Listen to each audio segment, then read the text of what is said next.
What up, you beautiful souls? How are you doing? Welcome to another video, a With Extra Feels video. This one's not so much talking about vulnerable stuff. I mean, maybe a little bit, but in this video I want to talk about self-love, and specifically the act of self-love of setting boundaries.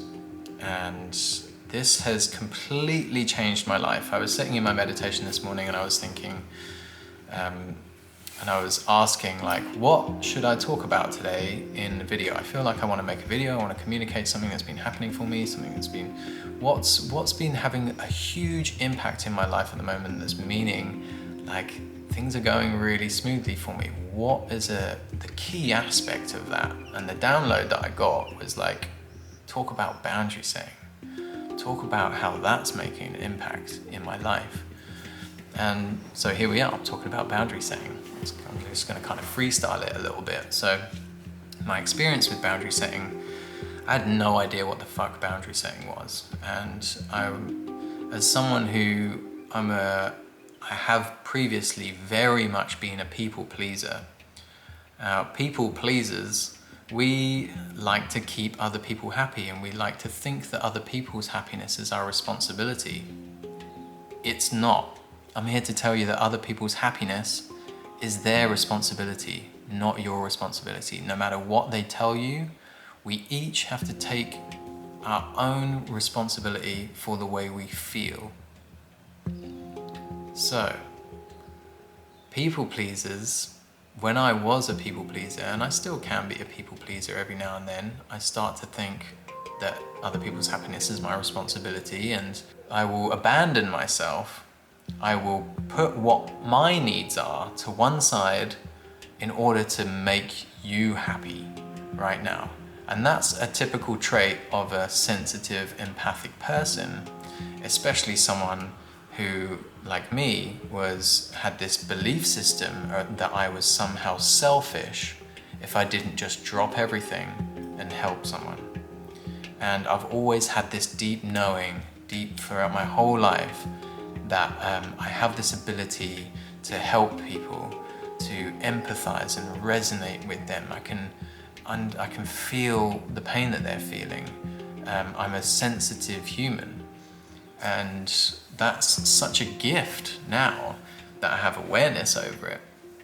But as a sensitive, empathic human who wants to help other people, and it's part of our lesson is to learn that it's not our responsibility to make other people happy.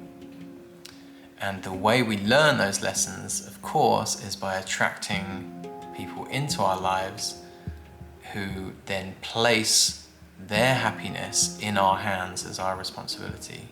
And then we take up a role and we play a role in their lives of keeping them happy at the expense of ourselves, because we think it would be selfish to do otherwise. I'm also here to tell you that that is not selfish. If you really want to help other people, the best thing you can do is help yourself. You can only love other people as much as you love yourself. And that's just not like, oh, I love myself. It's like actually loving yourself to the point where you put yourself first, your needs first, you recognize your needs, and then you put them in front of other people's needs. No matter what they say, because you know that you need to recharge. You can't just keep pouring all your energy into everybody the whole time. You've got to take some time to fill your own cup up. And I'm also here to tell you that unless your cup is overflowing, you need to be coming home to yourself and giving yourself whatever it is that you need. Someone told me once on this subject that to give to someone else, say you are a teacup in a saucer, and the tea is the energy that you have, love, for example, energy. If you're giving to other people, you only give from the saucer, because that's what captures all the overflowing tea. Nobody ever takes from your teacup. They get it from the saucer. So unless you're overflowing and you have extra to give people, that's where boundary setting comes in. And you say, actually, this is not selfish of me to put myself first because I need to recharge. There are parts of my life that need energy and attention that are causing me stress and anxiety, and they are inviting me to give them attention. And every time I try and keep someone else happy at the expense of giving the attention to the things that are needing attention in my life, I'm abandoning my needs.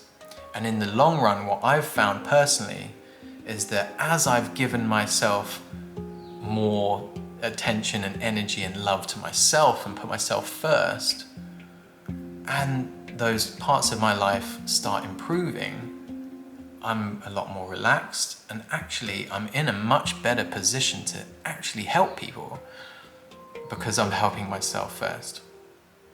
Now, as an empath, I certainly have experienced being in friendships whereby the other person expects me to be a certain way. And as we go on these paths and these journeys of awakening and expanded awareness and healing and evolution, we are literally trying to be a new person, trying to be closer to the truth of who we are, because it feels so uncomfortable to be anything else.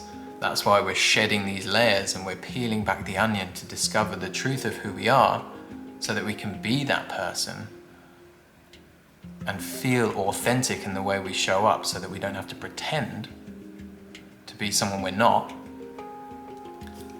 Part of that process is learning to really love ourselves.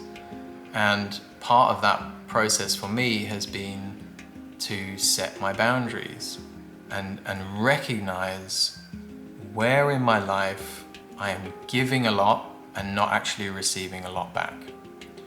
When a friendship is built on the foundation of you being a certain way or a certain person in their life, playing a certain role in that shared dream that you each have, and then you start not being that person because you realize that, like, that was who I was, but that's not who I am now, that can be quite confronting for some friendships, because you're changing and evolving and leaving behind the parts of you that aren't serving you anymore. And sometimes maybe friendships are built on a foundation of escapism and numbing. Maybe you've got like drinking buddies, for example. The foundation of that is we go for drinks. And maybe you're like, I don't want to drink anymore, actually. I want to see what my life would be like without alcohol. And that can be taken personally sometimes, which is heartbreaking and difficult.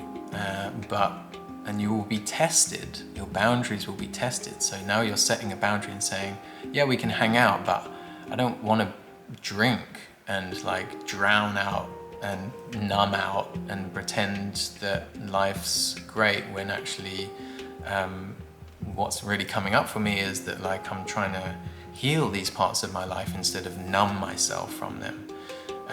And so what you might find as you start setting these boundaries is that as you no longer are playing the role of enabling the whatever tendencies that relationship was built on, maybe it's escapism, whatever.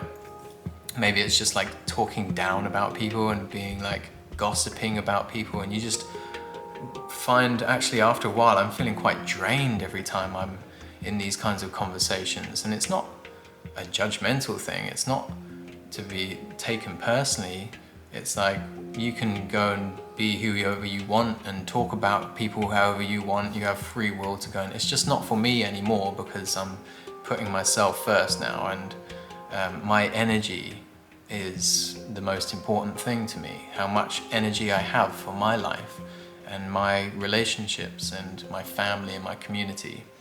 And so I actually am going to avoid situations that I am discovering are draining of my energy. That can be taken really personally. Things might come up like, you used to be fun, like when you used to drink or whatever. And this is actually a red flag, I suppose, in my experience, around that friendship or that relationship it's not one that can be taken with you on this journey necessarily, maybe not, and that's totally fine as well, not to be taken personally whatsoever. But now we're putting ourselves first. You're putting you first. You are the most important thing in your life. You are the most important person in your life. Your mental health is the most important thing in your life. Your energy is the most important thing in your life, and you are not selfish to be putting yourself first now. In fact, you are putting yourself in a position where you can help people more than ever in the long run because you are helping yourself. Here's a good example of boundary setting. We all meet people every day. We meet new people often, right? And I love meeting people. I'm a very sociable character. I just love having chats with people. Sometimes I'm like self-isolating and nobody come near me. I like my solo time as well, but I love to connect with people and I love to learn about people and have deep chats with people, and so I'm open to that. I'm open to those kind of conversations. But if I don't have time, say I meet someone and I've got stuff that I need to do during my day, but we're having like a real deep drop in, and I'm like, we are having such a good connection right now, but I'm not just going to abandon all the plans that I have for my day because we have a connection. If we're meant to be hanging out, we will hang out. And sometimes that person that I just met will be like, can I have your number? We need to hang out. And sometimes it's like a yes, of course, yeah, definitely. But often I'm learning to set a boundary and communicate a boundary and say, no, you can't have my number. And that's because I shouldn't actually need to give you a reason for not giving you my number, but if you want to contact me, you can send me a direct message on Instagram. And if that person has their own boundaries and knows to respect other people's boundaries, they'll be like, cool. If that person has a lack of boundaries or has often steps over people's boundaries and ignores people's boundaries, then they might take it really personally and be like, who do you think you are? Like, just take my number. And I'm like, respect my boundary. Like, if you want to get in contact with me, you can send me a direct message on Instagram. I do check them. And if you say, yes, I'll send you a direct message on Instagram, I'll be sure to go and check it. And then we can have some form of communication. Outside of that, I am completely happy to have a very deep connection with someone in a short period of time and then let it go and allow the universe to cross our paths again if needed. That can be taken really personally by people who are unconscious. And previously, I would have been like, yes, take my number, and even though internally I'm like, oh, I actually don't have time to have another friend right now, and I already don't have time for the friends that I've got, and I already don't have time for myself. And so by honestly exercising those boundaries, it's the best thing you can do for yourself, I promise you. So yeah, I hope you've enjoyed this video. I've done an extended version of it where I talk about my own vulnerable experiences around boundary setting and transitioning relationships and friendships and stuff like that on my Patreon community. You can go and check it out, and if you sign up for the 1111 tribe, you'll have full access to loads of other videos that I previously uploaded and mini podcasts. I do these voice note check-ins, and soon I'm going to start doing monthly Zoom calls with the whole tribe. It's going to be so fun. So go to patreon.com/BenJamBrown. Check out my extra content. Please let me know in the comments if there's anything else, any other kind of topics that you'd like me to yes, this is a great idea, because I've been recently like, what do I want to talk about? Please let me know in the comments like what you'd like me to investigate and talk about that's been happening for me in my own life. I'd love that. And I love you guys all unconditionally. Remember that your happiness is your responsibility. Other people's happiness and the way they feel is their responsibility. And this is a full, fat permission slip to put yourself first. Put yourself first. You are not selfish for putting yourself first. Look after yourself. I love you. I'll see you in the next video.